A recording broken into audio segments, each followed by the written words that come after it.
But guys, we may have a red alert already, and MBAPPÉ might just be winning player of the month in about 15 to 20 days or so, and that is obviously worthy of some preparation and discussion because that could change a lot of things. We've got that plus all the Cornerstones players pretty much leaked already, and there's a lot of really, really good players in this promo team, so we'll talk about what that might mean also. And we also have the first gameplay update that already actually came out today, which it was very quick. We had the patch notes for that, and there was some controversy, maybe not controversy, but just some worry about some of the patch notes in there, and we'll discuss everything obviously. And of course, thank you guys all for being here today. If you guys would like to buy coins, you can go to MMOXP.com. There will be a link in the top of the description. They're the safest and the cheapest option, and you can use my code JFC at checkout for an 8% discount. Wanted to show you this team because if you've not been in the streams at all, this has been like one of the best tactics I've used so far is this 4-4-2, and now they actually just buffed AI movement, so I'm kind of curious to see what that ends up looking like with other tactics, and we'll talk about that in the patch notes and stuff. But the streams have been so fun. Thank you guys all for being there. And also we have the early access finale tournaments today, and this is interesting because you get 5 entries and you get to get better rewards based on however far you go, right? So win the round of 16, you get a 78/2, a 78/3 for the quarterfinals. The semifinals is an 85+ pack, and then the final reward for winning the whole thing is a Team of the Week 2 player pack. And also for the group rewards, an early access finale just badge, so it's not really much there. But people were saying this is going to create a ton of demand for cards today. I personally am not really buying that. I think people have teams right now, and we're seeing some selling on the market right now, which is what we want to see. We were hoping for that, honestly, and we're seeing that right now. I saw Marmouche going down. He's one of the best cards to look at because he's just such a popular in-demand card. He's dropping slowly right now. Today was a bigger day for the drops on some of these guys. The reason this is good is because it's going to create a little bit more of a chance for them to rise up again after like this Friday, because this right now is promo team leaked. It looks very, very good. There's still a mysterious bomb to be dropped, and actually let's go and we'll just show you that right now.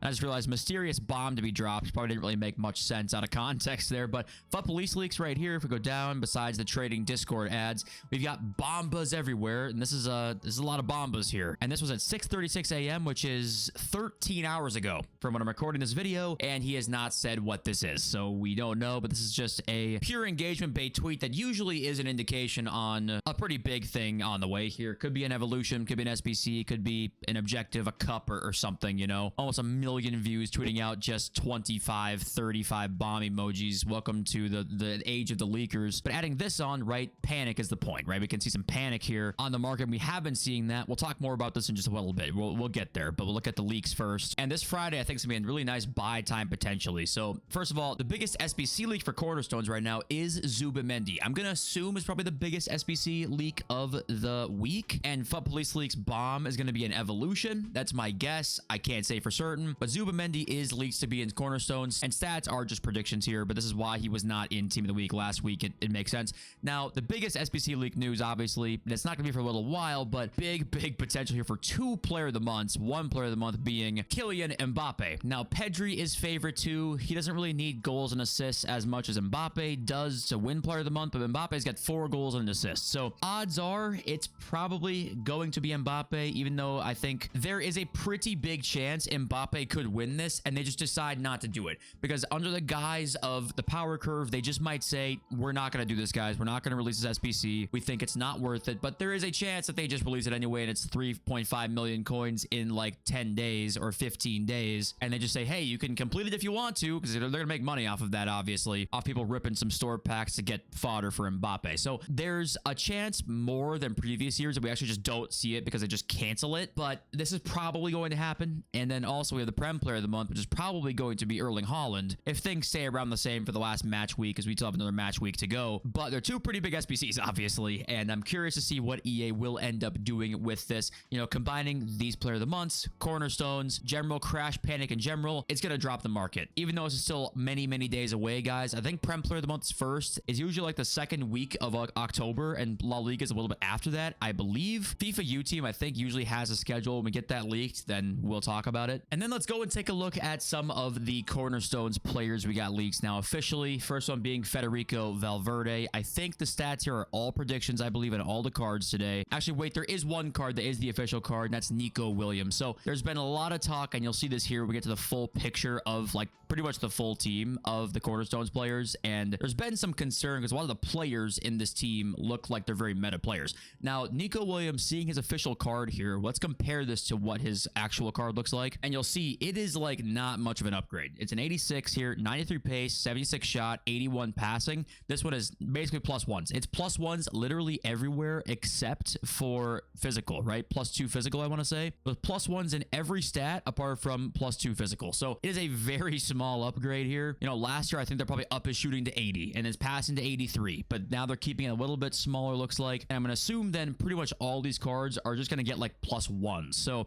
that is definitely more in line with what we were hoping to see. And I'm sure there's going to be some cards in here with maybe more than a +1, but I think for the most part, these high-end cards are not going to be very boosted. And also there's some debate about like Cornerstones, like just signed Luis Diaz. How is he a Cornerstone player? They're just picking players, okay? They're picking hyped up players they're going to sell. They're not caring about the theme of the promo, but Luis Diaz is also going to be in there. And let's look at actually like the full team here. Well, not the full team, but a lot of the players leaked here. Let's zoom in. We got Cole Palmer. He's going to be in Cornerstones. Stats are all predictions on these guys. Bruno Fernandez is in there. We got Reinders. Like I said, just players that are going to be, you know, new transfers or players to sell packs. Like, don't read too much into the Cornerstones aspect of it. Wendy Renard's in there, Oyer Zabel, Orsolini, Corentin Tolisso, Di Lorenzo, and Tillman all round out the Cornerstones leaks we got right now. So yeah, there was some concern here because guys like Valverde, Palmer, Bruno Fernandez, Nico Williams, Reinders, all, and Luis Diaz, all like, you know, very expensive and meta cards. Maybe not Bruno, but the rest of those guys. And it's like, oh my God, well, if they're going to be 90 plus overall and big boost, it's like, well, we're going to fuck the power curve over.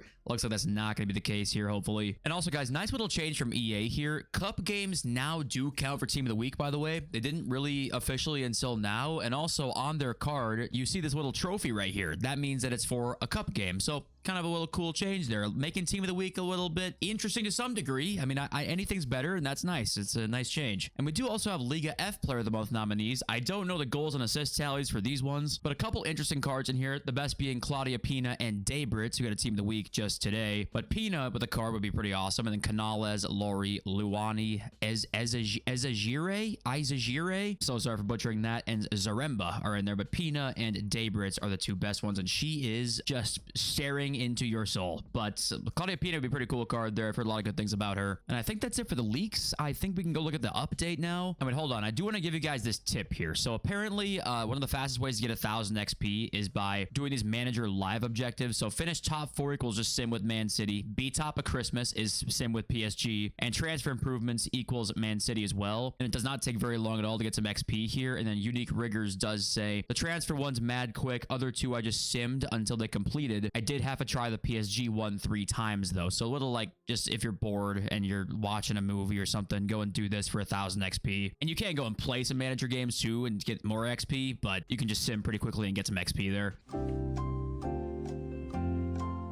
And all right, next up here, we got some pitch notes. So let's go through and read these quickly here. Our first gameplay update of the year. And there are some interesting things, some good things, some questionable things. Let's take a look. So basically, in summary, you've got these here. And we'll read the summary, actually. So tuning changes to low-driven shots. Okay, they nerfed low-driven shots, basically. To a certain degree, you can't just blast full-power low-drivens now. There used to be no penalty for, like, full-power low-drivens. Now there's a penalty for that, so that might just be more balanced, but nerfing shooting, I don't really ever love. But anyway, improvements to AI attacking, support, and positioning. God knows we needed this. The AI movement is rough at times. So there's a reason that if you watch any pro player, any, like, elite player, it's just player lock after player lock because nobody makes runs how you want them to. And a manager career bug here, some PC improvements as well they're trying to work on. Then right here, some of the AI attacking updates. We've got increased frequency of wingers making attacking runs into the box. This is a massive one. Wingers and like mids right now, basically, even on the inside forward, just stand on the edge of the box, and I don't really understand why. This is why I felt like I needed to run a 2-striker formation to get more than one person in the box at a time. And ironically enough, center mids make more in the box runs right now than wingers do. Hopefully that's now fixed after this patch. Wing backs will no longer drop too deep in their own half half when their team is in possession. I saw people complaining about that who play with attacking wing backs, sorry. They said they weren't really going forward enough.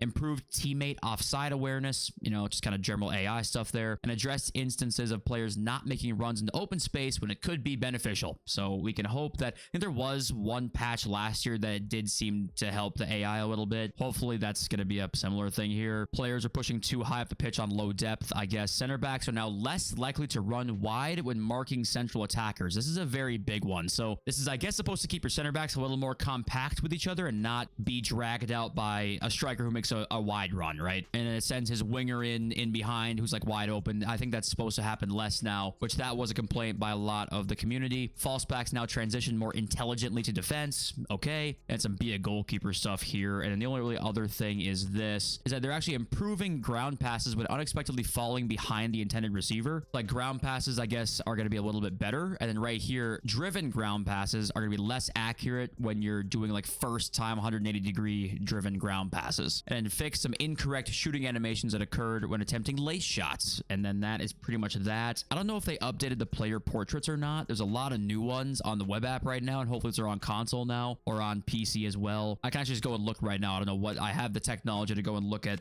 everything right now. Like I know like Gyökeres now got a new portrait, I believe. You know what's funny is I actually wanted to talk about investing in Gyökeres. No, he does not have it yet. What's funny is that I think if he gets his player portrait with like the Arsenal kit on it, I swear his price is going to go up, guys. I swear it's going up because a lot of these old portraits are like kind of make the card a little bit less interesting, which I know sounds dumb, but that's how FIFA players think. But anyway, they're trying to work on also the controller problems on PC right now. And that's pretty much that. So not a lot of changes, but really hoping they don't mess with too much right now. Even if it doesn't end up like being the greatest game ever in 2 weeks when we notice the flaws and stuff like that, just let the flaws be found to me and then fix it from here. Don't, you know, blow our load too early and want everything patched too quickly. Like, let's just see how the gameplay feels in like a month's time, and then maybe let's go from there. That might be an unpopular opinion, but I feel like that just, I trust that more than I trust EA to micromanage all this shit right now. I'd be like, oh, we're trying to make gameplay better and listen to us, and then they micromanage every little thing that we don't like, and then it turns into a shit show. But anyway, yeah, what do you guys think about all the changes that we got here?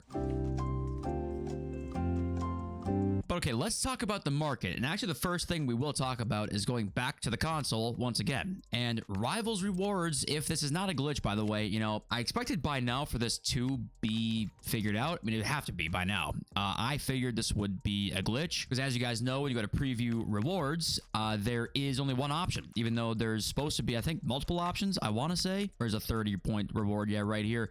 There's one option for all this. So I'm going to assume that this is actually going to be the case. And yeah, there's going to be a slight influx of coins because you get like 9,000 coins. So you can't see it's 9,000 coins for Division 4 here. You know, some untradeable packs here where you might get a player to replace a player that is tradable on your team to make some selling, but there's not gonna be a lot of supply, not at all. So if this actually is the case for rewards, not gonna really matter much. I still think it's gonna be a good time to buy on Friday with the full release coming out and the first promo causing some panic, but I think, yeah, that's probably about the time I'd look to buy. Honestly, it's probably about Friday. I know it's a little bit risky because you're buying into a weekend, but you have the full weekend league coming up the next weekend. You've got the gauntlet. You got a new tournament coming up on Friday. I kind of think that, honestly, maybe even tomorrow is the buy day. Maybe Thursday actually might be the buy day, guys. I think we're going to be in pretty good shape for most of these cards. The only thing that would make it drop is the panic pre the promo coming out. So maybe that's why Friday morning I'd say is the best time. But I do think, like, this would be a pretty good buy time here. I think the market's going to do pretty well. Not the cards will be overly supplied, right? Not the IOZ Perez's, even the Marmouches. I'm talking, like, the high-rated cards, the rare cards. I think they're going to do very well. I think looking at icons, guys, icons are going to do so well, I think, very soon. I mean, I think you can almost buy any icon on like Friday, and it's probably going to do pretty well in price. The only way they don't is if people actually sell these really expensive cards to buy more of the middling cards for Gauntlet, right? Because if the Gauntlet rewards are really, really good, there's a chance that, yes, the selling here happens more often with the more expensive cards to fund more of the midding, I almost called the midding cards, the middling cards. If that happens, yes, they might not rise that much. but I don't believe that to be the case. This week of the market is so interesting, and I think there's a lot of coins to be made here. I myself am going to go out and buy an icon or two. I'm going to try and trade up a bunch. Bronze pack method, guys, by the way. Oh my goodness, bronze pack method, shadows, bronze pack method right now. It actually was great today with that SBC, but I mean, it's going to be insane with these default SBCs coming up on the Thursday release night. If you guys are not doing bronze packs for until your eyes bleed, I'm talking bronze packs for 4 straight hours, eyes bleeding. I don't care. Your future self will thank you when you've made 150K on bronze packs off of doing literally nothing. So that's gonna be a great thing to do this weekend. We can talk about fodder because of like the MBAPPÉ player of the month and Azuba Mendy. And right now they actually have I think they rose from yesterday. We saw on stream today. I think the 89s. No, they're back down again. They were up like 15,000 earlier. They're 14,000 and 13.75 now. I mean, listen, we're still a long ways away from an MBAPPÉ player of the month. If it were to happen, they're gonna go higher than this. Like 89s are not gonna be 13 or 14K. They're gonna be more like in the low 20s probably. It's just a long time to hold when coins are scarce. So if you have a lot of coins, go for it. They're going to be higher than that. I almost guarantee you 88s will be higher than this. 87s will be higher than this. And it could be very soon. It's just depending on when you want to really buy with these coins being scarce right now. But they're going to be good buys, just long-term holds. I think if you want to be short-term fodder holding, I wouldn't do it yet personally. I would wait until a little bit later. We'll see what the prices look like. But long-term stuff, you can just buy right now. 84s, guys, if you want to buy 84s at discard, that's an investment that's guaranteed to make coins as well. Just whenever they go up, whenever EA decide to drop something where they're going to rise, but it's going to happen eventually. So there's just things like that. I would just go right now and club stock 84s if you guys had enough time to do that and had enough coins. You can make like 1,000 on each card if one day they're up to 16, 1,700 for whatever reason. So it's a matter of time till a lot of this stuff goes up. And okay, let's read some of your comments here. We got Daniel, rip for everyone who was doing Evo to glory last year, peak evolutions last year. Gameplay was trash though. This is the thing, is that I do believe evolutions are going to be a lot worse this year. Like they're going to be, but it's not going to matter too much, hopefully, with the way the game modes are structured, because of things like gauntlet and tournament requirements, these cards will have more value. They're going to have more use for you. But yes, the top of the power curve Evos like we saw, we're probably just not going to see again. Maybe once or twice a year, and they're going to be very, very expensive. But it is probably the case that we won't see those again. And that is sad. But at the same time, like, can we have a game with the Evos like last year and have it not be just power curve nuked? I'm not sure. We might be able to, but I understand what they're trying to do, and I hope it turns out okay. But if it doesn't turn out okay, then we just got rid of our best Evos for no reason, which is there's a high chance that could happen. And Joe is exactly right. Like, whilst I agree that mass tradable packs in the store is bad for the health of the game, it objectively does not speed up the power curve. Their existence does not introduce new and better cards. Promos with upgrades do that. That's why today was actually a really big day to see what the stat upgrades look like, because that really actually is the power curve. Like, this is basically the store packs being like that are the separation between the rich and the poor, rather than the power curve, if that makes sense. So what actually is important is seeing the stat upgrades. Like on Team of the Week today, there were a couple of okay ones, but mostly pretty small, and they're pretty expensive right now. Like Gravenberg's Team of the Week is very expensive, and also like Nico Williams, that promo card is a +1 on everything basically. So that is way more in line with what we've been seeing in FIFA 19, 20, 18 even, rather than like the last 2 years. Is like that Nico Williams card's getting 80 shooting, right? And guys, I can't stop saying this every single day. Paul Films here have not been able to play for 6 days. It hurts seeing everyone else have fun and get an early start when I also paid extra to play early. He still can't play. Guys in Arizona, New Mexico, Texas, they are still, I think Nevada, still unable to play. They still cannot play the game. That is unfathomably bad from EA. But guys, of course, we'll be live today for content. As always, I appreciate you all, and I love you all. Peace.